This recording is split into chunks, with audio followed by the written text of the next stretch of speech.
I'm here at St. Stephen's Catholic Church in Portland, Oregon, before the Mary altar, and today is the third day in our novena to Our Lady of the Miraculous Medal. Now, a question came up, or a comment came up, in the comments for this video, or that if we have an altar to Mary, then we are worshiping her, and why is she standing above the cross? It's proof that we're worshiping Mary. All right. Well, you know, as Catholics, we don't even think that we would be worshiping Mary. But we are in obedience to the fourth commandment to honor our father and mother, to venerate our father and mother, and our Lord gave us his mother to be our own from the cross when he said to the beloved disciple, "Behold your mother." And so, as his disciples, we all are duty bound to venerate and honor her. In fact, it would be a sin against the fourth commandment if we were not to do so. Now, with that in mind, it is not an altar to Mary. It is a Mary altar because this is an altar dedicated. It's dedicated to her honor, but our Lord is the high priest who offers up every sacrifice, who offers up any mass. And so, this is an altar in her honor, but it is an altar of our Lord, as every altar must be. With that in mind, then, why is she above the cross? Well, we could put it this way: she is in heaven and we are on earth. It is by means of the cross that we have any opportunity to go to heaven. Our Lady was saved by the cross. Our Lady was saved by the Lord, who died upon the cross and rose again. And it is through that cross that she is saved and that she is in heaven, as it would be for any of us. St. Paul says that in the Epistle to the Romans that it is by dying with Christ in the waters of baptism that we are able to rise again out of those waters to new life. So we understand that through baptism we are saved. St. Peter tells that in his epistle, tells us that. It is through baptism we are saved, but through baptism it is the cross. We're dying with Christ and rising to new life. So it is through the cross that we have an opportunity to go to heaven. So the cross is between us and the saints of heaven. So Mary, being in heaven, is looking down through the cross to us, as is the case with any of these altars. We have an altar in honor of our patron saint of the parish, St. Stephen. We have an altar in honor of St. Joseph, and likewise. So by that, you know, that's a quick explanation. If you can't accept that, well, I don't know what to say. But as Catholics, we certainly know that we're not worshiping anyone but God alone. We adore God. Adoration is for God alone. Veneration is for Mary and the saints. Now, in some languages, in an older version of English, you know, if you're in England, people use the word worship in a different way than we do here in the United States. They don't mean the worship of God, but they would even refer to a nobleman as your worship. I heard an old recording of referring to the mayor of Vancouver, British Columbia, referring to him as your worship. Well, that's an older version of the English language, but we would say today, your honor, for instance, to a judge or to a state official. We would refer to them as the honorable so-and-so. It's the same thing. So, it's a quick answer, but a good one to understand. You know, why is Mary above the cross? Why is there an altar of Mary? Okay, well, let's continue. And I appreciate you sending me your intentions for this novena by means of the comments. I'm reading them all, and I keep all of your intentions with my own in this novena. Well, let's continue with our story then. I'm using the book St. Catherine Labouré of the Miraculous Medal by Father Joseph Dirvin. This is a 1958 definitive biography of St. Catherine Labouré, and this is published, reprinted by TAN Books, Thomas A. Nelson Books, TAN Books. And I would highly recommend it. This is great spiritual reading. I read it many years ago. I'm reading it again now. It's great spiritual reading. So you're just getting little snippets as we go along. There's so much more to the story. All right, well, let's summarize then. Yesterday, we had the dream. St. Catherine had told her little sister that she was discerning religious life, a religious vocation, at the time of her first Holy Communion, which is probably around the age of 10. And then she prepared her little sister to take over for her in running the household. All of their older siblings are out of the house, and as these two come of age, the father, Pierre Labouré, is depending more and more upon his daughter, Zoe, to handle his affairs, to run the household. So meanwhile, Zoe is preparing her younger sister, Tonine, to take over for her so that she can enter religious life. Well, meanwhile, at the age of 18, St. Catherine, or Zoe, has a dream of this priest who is making eye contact with her from the altar while saying Mass, and then watching after her from the sacristy door, and then meeting up with her at the house of a poor sick person, and saying, "You run from me now, but someday you will run to me." She has no idea who this priest is. Meanwhile, she continues to discern religious life. She receives many proposals for marriage and turns them all down. And her father's okay with that. He likes the fact that his daughter is desirable to men for marriage. But she turns them all down. And her sister Tonine asks why, and she says, "Because I've given myself to be a bride of Jesus Christ." Okay, so finally at the age of 22, Zoe tells her father that she's discerning religious life, that she'd like to enter a religious community, and he says no.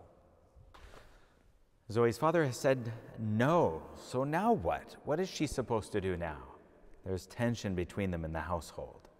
And so her older brother, Charles, who is in Paris, is a restaurant owner, and he needs help because his wife has died. So he writes to the father, Pierre, asking if Zoe can come and help him out. Now, of course, all the older siblings know what's going on, and they want to help her out. And her older sister is Marie-Louise, who is a sister of charity. She's the superior of her house in her community. And so all of the siblings are talking amongst one another. So the father thinks it would be good for Zoe to, see the bigger world. Maybe she would have a better appreciation of things being in Paris. She would certainly forget about this idea of religious life and be, attracted by, this glittering city, and maybe she would find more suitors and get married. But Zoe is determined. So she goes to help her brother. She's waiting tables in this restaurant. It's more like a cafeteria sort of place for workers, and they're more sort of rough characters, but she does not let them get away with being disrespectful or treating her anything, any way other than as a lady. And so their behavior changes. They become more respectful in her presence because she's not going to put up with it. All right, well, in the meantime, the family, the siblings, come up with a plot to get her out of there because she's not happy there. It's not a good place for her or for her vocation. So her older brother, Hubert, and his wife Jeanne, or Jeannie, or Jean, invite her to come and stay with them for a while. And so the wife, Jean, or Jeanne, writes to the father, and basically the father, loves this daughter-in-law.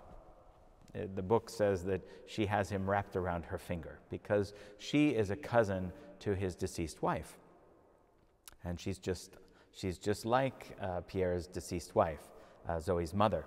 She's a lady. She has a refinement and a grace and a cultivation about her. So she runs a finishing school for young ladies there in Châtillon-sur-Seine. And so Zoe comes, well, she's uneducated, and she receives some education. She learns basically how to read and write, and she is in this very fancy place. But she also has the opportunity to go with her sister-in-law, Jeanne, to the local Sisters of Charity hospice to care for the sick and the poor. Let us turn now to the narration here in the book. Some weeks after her arrival at Châtillon, Zoe stopped one day at the hospice to speak with the Sister Superior. She had scarcely seated herself in the parlor to wait when her eyes were caught by a portrait on the wall. It was a portrait of a venerable priest, plain-featured, even homely, but with shrewd and smiling eyes that held Zoe's gaze, even as they had done 4 years before. It was indeed the old priest of Zoe's youthful dream. When the first shock of recognition had subsided, Zoe was in a fever of excitement, eager to ask the question that trembled on her lips. The sister servant finally came. The perfunctory greetings were in agony, and then finally Zoe spoke the few words that were the climax to all her years of seeking. "Sister, who is that priest?"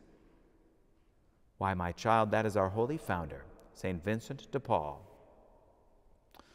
So Zoe knew, and it was enough. The self-control she had long since mastered took over, and Zoe went on to speak casually of the business at hand, saying nothing of why she had asked, giving no hint of the turmoil within her. But she lost no time in seeking out her confessor, Monsieur Vincent Prost, to tell him of her mysterious dream and its sudden unraveling. When she had finished, he said without hesitation, "St. Vincent de Paul calls you. He wishes you to be a sister of charity." Well, the ways of God are often slow.